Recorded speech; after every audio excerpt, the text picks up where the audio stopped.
Making their first appearance ever in the Liberty Bowl, the Fighting Irish of Notre Dame bring mixed feelings and expectations to Memphis, Tennessee. And you know, a 6-5 record is a winning mark and acceptable at lots of schools.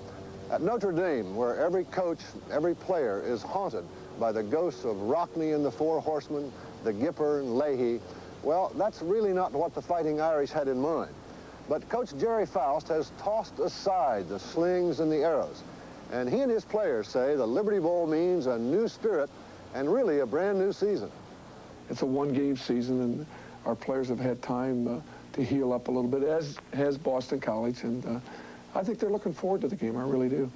Gerry, your team, you say, will be physically ready, but the vote by the seniors to accept the bid was a very narrow one. What about getting those guys up to get them interested in playing in this game? We took the vote right after a real tough loss where we drove the ball down the field and missed the field goal there at the end that would have won the ball game. But time heals, and I think that the seniors that were not for going seem to be all for going now, and I think they want one last chance, and I'm happy for them. The 1983 season was filled with both lofty heights and perilous moments. After a strong showing in the opener against Purdue, Notre Dame stumbled against Michigan State and Miami. 5 consecutive victories followed, highlighted by the first victory in 6 years over arch-rival Southern California. Then, as they had done the previous year, the Irish lost their final 3 games of the season. Although the campaign was not as satisfying as had been hoped, it did provide plenty of excitement for Notre Dame fans across the country. One of the brightest spots was a 5-foot 9-inch sophomore named Alan Pinkett, who, with his exhilarating running style, burst onto the national scene like a supernova. I didn't have any expectations that I would have gotten this far. My idea of playing as a freshman was getting in on special teams and playing in a blowout. And for sophomore year, my expectations were having a chance to challenge for the starting position. Now, my freshman year, I was forced to grow up fast because of the injury to Greg Bell. I was just thrusted into the lineup, and the maturity that I developed in my freshman year, I just carried it over to my sophomore year.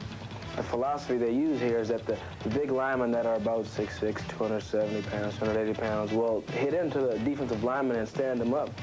And me at 5'9", running low to the ground anyway, I ran at about 4 feet tall.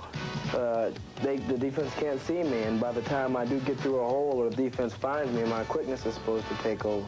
I can't really think about, well, should I cut left, should I cut right, should I go straight? It's just my instincts, my gut reaction.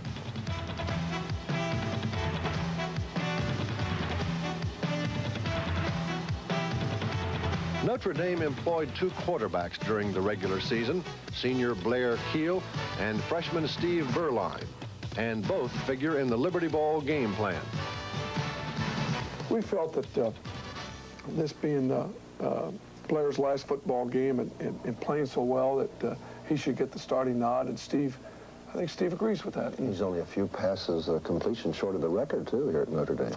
Well, I'm not, really concerned about those things. I know he may be, and I really didn't know it, and I hope he gets it, but we're more concerned about... Likely within the first quarter, right? It'd be handy. Well, I'd like to see him get that if he could, and we're more concerned about winning the ball game, and we're going to play Blair, and we're going to play Steve Berline, but one of them gets a hot hand, we're going to definitely, keep them in there, and it seems like they've been sort of alternating as a hot hand, and if one of them gets a hot hand, he'll play most of the football game. Gerry, every team that plays Notre Dame considers it a bowl game, so this is a double bowl game for Boston College. What do you expect from that team? They have stated that this is the biggest game of their football history.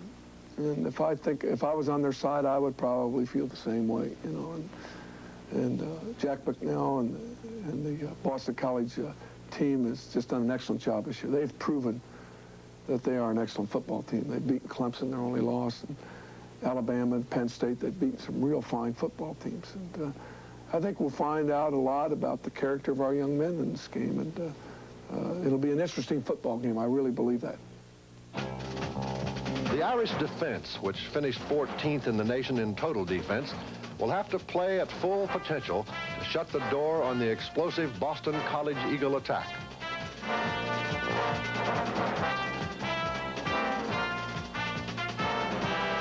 Junior linebacker Mike Golic is confident that he and his teammates can meet the challenge. So we would just go out and try and prove that because we think we're a good team, you know. I mean, we have talent. You know, we're not a cocky team, but we think we have a good team. And we're trying so hard to show people, you know, that we're not as bad as it looks right now. You know, I mean, the seasons haven't been that good, but I don't think we're as bad as it looks, and we're just trying to prove that we're not. Maybe we're trying too hard, I don't know. They say losing builds character, you know, that's all fine and dandy, but I think winning builds more character, so I think winning would be a lot more fun, right? After a roller coaster season, the Irish players are gearing up to put another page in the book of Notre Dame fantastic finishes. It is a new season. It's a season that consists of one game, and we're focusing all of our attention. Everything that we're going to do is focused on this one game. The past is behind us. The 6-5 season is behind us. It's a new season for us. It's a way for us to go out in style, especially for our seniors to go out in style. And it's also a stepping stone for next season, a way for us to build momentum for the next season. And also it provides bowl experience for the underclassmen, because the underclassmen are the only classes that don't have bowl experience. The seniors do. And I think it would be important for us to get that bowl experience. So next year when we, I guess you could say, play in the Sugar for the national championship, it won't be completely foreign to us, and that's without making any predictions or projections, but the bowl experience is valuable.